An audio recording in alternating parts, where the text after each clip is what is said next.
wabarakatuh. Waalaikumsalam. Salam sejahtera untuk semuanya. Terima kasih kepada rekan-rekan media yang pada siang hari ini bisa hadir di konferensi pers bersama Dewan Pimpinan Cabang Pradi Perhimpunan Advokat Indonesia Ungaran atau Kabupaten Semarang. Perkenalkan, saya Muhammad Sofyan selaku Ketua DPC Pradi Ungaran. Di samping saya ini Pak Anjas Widayanto selaku Sekretaris. Kemudian di sebelah saya ini Pak Heri Haryadi selaku Pembina DPC. Juga ada Pak Heru Trianto juga selaku Pembina. Kemudian ada Mas Rian Bagas yaitu dengan Cahyo. Kemudian Mas Wildan yaitu Pak Nurul Buha selaku Ketua PBH. Pak Joko ini juga Pembina, dan rekan-rekan semuanya adalah pengurus kami di DPC Pradi Ungaran Kabupaten Semarang.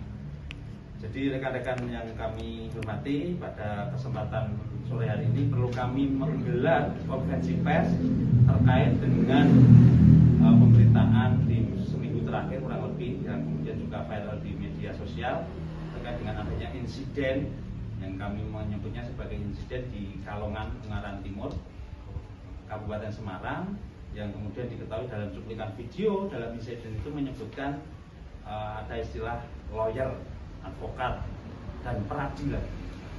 Nah, karena hal tersebut maka kami di DPC Pradi Ungaran menganggap perlu dan kami memiliki legal standing untuk mengkonfirmasi dan mengklarifikasi melalui konferensi pers pada sore hari ini.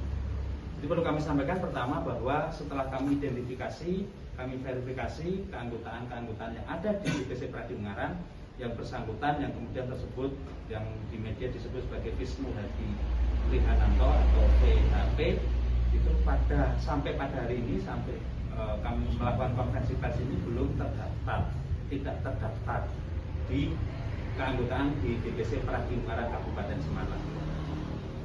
Meskipun demikian, yang bersangkutan beberapa kali memang sudah kami melihat memang seorang advokat atau lawyer yang memang menurut konfirmasi yang bersangkutan tergabung di DPC Pradi Jakarta Timur ya, Jakarta Timur. Dan belum idealnya menurut peraturan organisasi ketika seseorang kemudian sebagai lawyer atau advokat harus menyesuaikan dengan domisili kantor maupun tempat tinggalnya. Nah, yang bersangkutan ini diketahui seperti media sudah viral di media bahwa bersangkutan itu tinggal dan berdomisili hukum di Kabupaten Semarang, maka idealnya harus melaporkan, mendaftarkan ke kantor kami agar bisa terverifikasi di kantor kami. Kira-kira demikian. Sampai hari ini tidak, dan sampai hari ini ya Senin 15 Juli 2024 yang bersangkutan belum terdaftar sebagai keanggotaan kami dan juga belum melaporkan secara resmi. Nah, rekan-rekan semuanya, bahwa perlu kami sampaikan jika kemudian seseorang yang kemudian sebagai advokat atau lawyer khususnya yang tergabung dan terafiliasi dengan Pradi, khususnya Pradi kami DPC Ungaran, maka kami DPC menerapkan beberapa standar yang kemudian mengacu pada undang-undang advokat maupun kode etik, sehingga kami berusaha memastikan jika ada advokat atau lawyer yang terafiliasi tergabung di DPC Pradi Ungaran, maka menjadi kewenangan kami untuk melakukan pembinaan, dan kami konsisten untuk bagaimana menegakkan etik, bagaimana untuk kemudian seorang advokat itu bisa bersikap profesional dan menjaga integritas baik dalam menjalankan profesinya, sedang menjalankan profesinya, maupun dalam attitude kehidupan sehari-hari. Nah, terkait dengan insiden itu, kami selaku advokat sangat menyayangkan dan ikut prihatin, karena memang idealnya seorang advokat atau lawyer ya, dalam kehidupan sehari-hari harus tetap menjaga etika, kesopanan, dan attitude untuk dalam kehidupan sehari-hari masyarakat.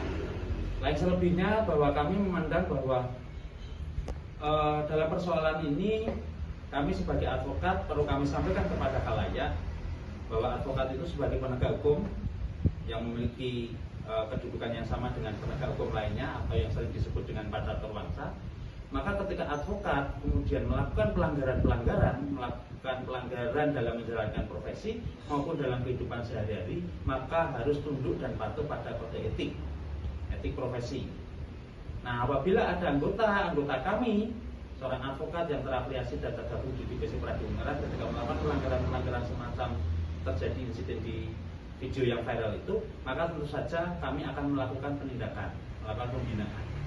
Namun sayangnya yang bersangkutan itu sampai pada hari ini belum tergabung. Pada hari ini Senin 15 Juli 2024 tidak tercatat sebagai anggota kami, sehingga kami tidak memiliki kewenangan untuk melakukan pembinaan.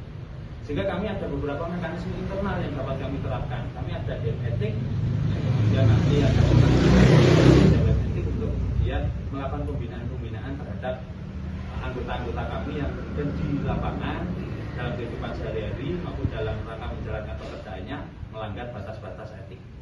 Kira-kira kemudian berikutnya bahwa perlu kami sampaikan juga, ini perlu agar kemudian masyarakat luas, khususnya rekan-rekan teman-teman yang kemudian aktif di sosial media, juga kemudian tidak serta-merta memvonis segala sesuatu dengan cara yang sangat instan. Sebelum menyimpulkan segala sesuatu, sebelum tahu duduk persoalan.